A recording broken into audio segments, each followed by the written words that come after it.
देश रोशन सही पोषण।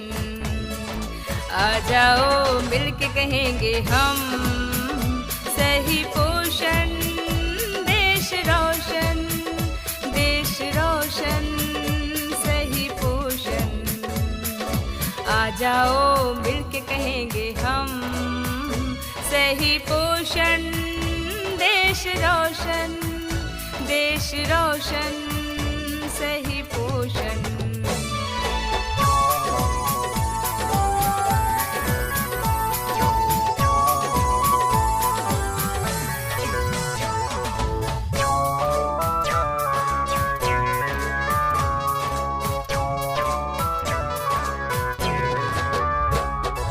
गिरी भेंट के जरिए गर्व से ही हम बच्चों की देख रेख करेंगे। गिरी भेंट के जरिए गर्व से ही हम बच्चों की देख रेख करेंगे।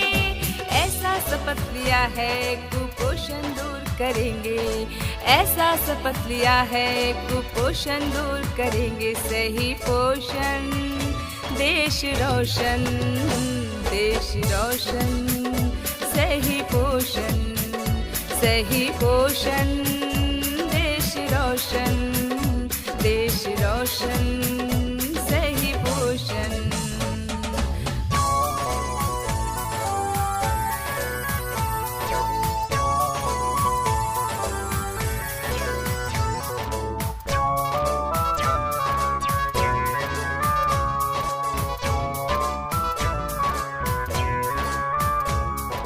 माताओं से हम भी शपथ आज ये लेंगे, माताओं से हम भी शपथ आज ये लेंगे।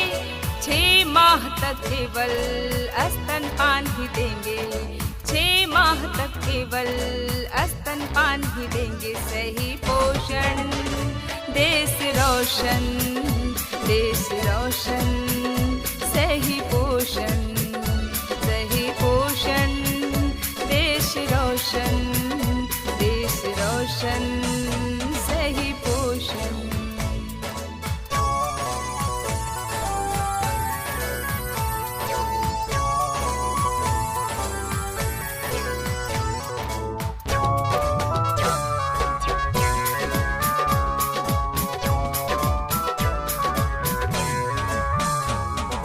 पोषण मेला लगाकर जागरूक हम करेंगे, पोषण मेला लगाकर जागरूक हम करेंगे।